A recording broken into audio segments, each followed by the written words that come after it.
اب کبھی کبھی یہ بات کہی جاتی ہے کہ ہم پیش کرتے ہیں، نیاز بناتے ہیں، زردہ بناتے ہیں، پلاؤ بناتے ہیں، بریانی بناتے ہیں، کھچڑا بناتے ہیں، شربت بناتے ہیں، یہ سب ان تک پہنچتا ہے کیا؟ وہ تو آپ ہی کھاتے ہو۔ تو ایک آسان سی بات ہے، اگر آپ نے قرآن پڑھا تو قرآن کے اندر سورۃ الحج کے اندر ایک آیہ کریمہ ہے، اللہ فرماتا ہے کہ تمہارا قربانی کا گوشت اور خون یہ اللہ تک نہیں پہنچتا۔ بولو قربانی کس کے لیے کرتے ہو؟ کس کے لیے کرتے ہو؟ اللہ کے لیے۔ اور کباب بنا کے خود کھاتے ہو، ہے نا؟ بڑی بڑی ڈش بنا کے کھاتے ہو، تو قربانی اللہ کے لیے کی تو پھر گوشت بھی آپ کو اللہ کے لیے چھوڑ دینا چاہیے، لیکن ایسا نہیں ہوتا۔ ہم کیا کرتے؟ خود کھاتے، ثواب بھی ملتا ہے۔ تو اللہ نے یہ مسئلہ پہلے ہی حل کر دیا۔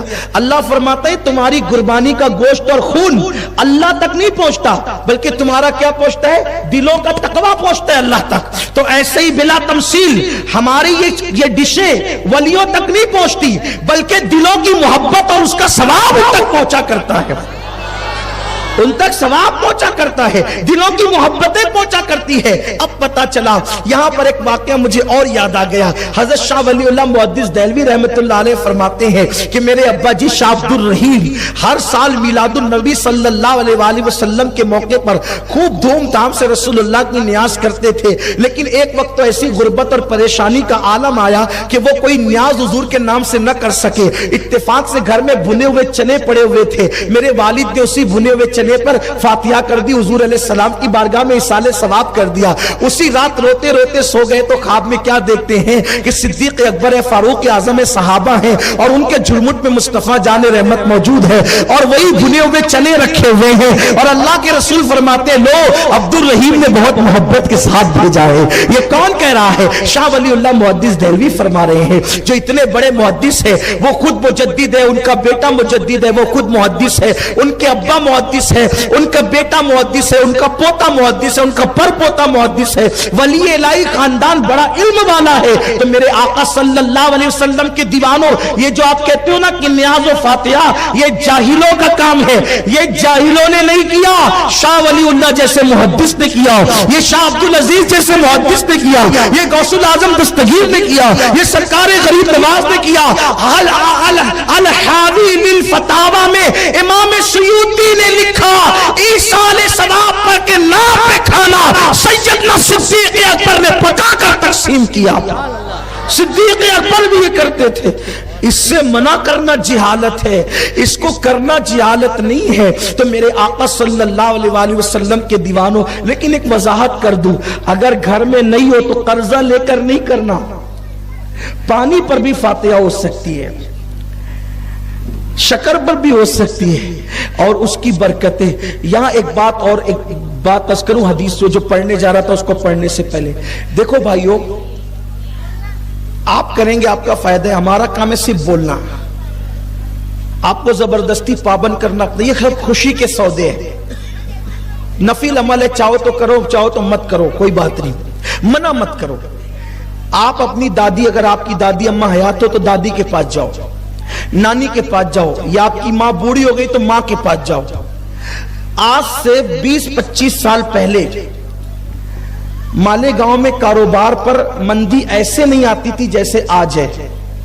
آپ پوچھئے گا، کاروبار ہمارے بہت اچھے تھے، لوم کا کاروبار لے لو، رکشہ کا لے لو، دکانوں کا لے لو، ہمارے شہر نے کبھی مندی کا نام بھی نہیں سنا تھا، ٹھیک ہے؟ اور صرف ہمارا شہر ہی نہیں بلکہ دنیا بھر میں کبھی مندی اور تنگ دستی کا نام، عورتیں بیٹھی ہوئی بہت چپ سے وہ سن رہی ہے، ان سے کہتا ہوں کچھ بات نہ کرے، بچیاں بات کر رہی ہے، اے بیٹا اے بچوں چپ رہو، اے للہ چپ رہے بیٹا، اے بٹیا چپ رہے میری بیٹی۔ درود شریف پڑھیں، رب صلی وسلم دائما ابدا علی حبیبک خیر الخلق کلہم۔ توجہ فرمائیں، دنیا بھر نے کبھی بھی مندی کا نام نہیں سنا تھا آج سے 25-30 سال پہلے۔ برکت ہی برکت تھی، برکت ہی برکت تھی۔ کیوں برکت تھی؟ اس کی اصل وجہ تو اللہ جانے، اس کا رسول، اس کے بتائے سے اس کے مقبول بندے جانے، لیکن میرے جو سمجھ میں آتا ہے وہ یہ ہے کہ ہر جمعرات کو ہر مسلمان کے گھر میں چاہے پانی ہو، چاہے شکر ہو، چاہے میٹھی چیز ہو، اس کے نام جو ہے وہ جمعرات کے دن رسول اللہ کے نام پہ، غوث پاک کے نام پہ، غریب نواز کے نام پہ، اولیاء اللہ کے نام پہ ہر جمعرات کو ہر گھر میں فاتحہ ہوتی تھی۔ اب ہر گھر میں فاتحہ ہونے کی برکت کیا تھی؟ جب نبی کا نام گھر میں لیا جاتا تو نبی کا نام فاتحہ کے بہانے گھر میں لیا جاتا تو اس کی برکت کیا ہوتی تھی؟ آدم نے جب نام محمد لیا تو اللہ نے ان کی مشکل کو دور کر دیا۔ ہم نام محمد فاتحہ کے نام پہ جب ہر جمعرات گھر میں لیتے تھے تو اللہ اس کی برکت سے مصیبتوں کو دور فرما دیا کرتا۔ غوث پاک کا نام لیا جاتا، غریب نواز کا نام لیا جاتا تھا۔ میرے آقا فرماتے، عبداللہ ابن عباس کی روایت ہے کہ اصحاب کہف کا نام لیا جائے تو گھر میں چوری نہیں ہوگی، آگ نہیں لگے گی۔ ارے اصحاب کہف کا نام لے لو تو اتنی برکت ہوتی ہے۔ خود محمد رسول اللہ، ان کی اہل بیت کا نام لو، ان کے اصحاب کا نام لو تو گھروں میں برکت نہیں ہوگی تو کیا ہوگی؟ جب سے تم نے بند کر دیا نا ایصال ثواب، پھر دیکھو تمہارے گھروں کا حال کیا ہوگی۔ نفل کام ہے، فرض نہیں ہے، کوئی واجب نہیں ہے، لیکن ہر نفل کام چھوڑا نہیں جاتا۔ ضروری نہیں ہے لیکن غیر ضروری بھی نہیں ہے، ضروری نہیں ہے لیکن غیر ضروری بھی نہیں ہے۔ ہمارے بچپن میں ہم دیکھتے تھے ہر جمعرات کو گلی گلی شیرنی تقسیم ہوتی تھی، بانٹنے والے بنو۔ آقا فرماتے ہیں جب تک تم اپنے بھائی کی مدد کرتے رہو گے اللہ تمہاری مدد کرتا ہے۔ اب مسلمانوں کو کیا ذہن دیا گیا؟ مت بانٹو، ہڑپ کرو، کھاتے جاؤ، اس کا چھین کھا، اس کا چھین کھا، اس کا لے ڈوبا، اس کا لے ڈوبا۔ ارے مسلمان دینے آیا، چھیننے نہیں آیا۔ تو یہ بزرگان دین کا طریقہ ہے۔ اچھا ایک اہم بات، اس کا فائدہ کیا؟ کچھ لوگوں کو ایسا لگتا ہوگا یار آج یہ بیٹھ کر کے صرف کھانے پینے کی بات کر رہے ہیں، اسلام میں کھانے پینے کا کیا فائدہ؟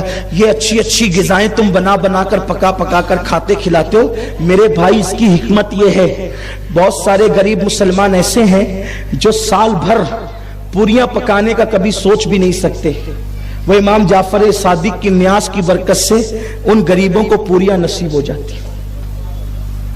بہت سارے غریب ایسے ہوتے ہیں جو اچھی اچھی ڈش بنانے کا سوچ بھی نہیں سکتے، لیکن نیاز اور لنگر کے نام پہ ان کے پیٹ میں وہ کھانا چلا جاتا ہے۔ تو کبھی تو کسی کا دل خوش کرو، کبھی تو کسی کو اور یہ بات یاد رکھنا، کھلا کر جتنا سکون ملتا ہے اتنا کھا کر سکون نہیں ملتا۔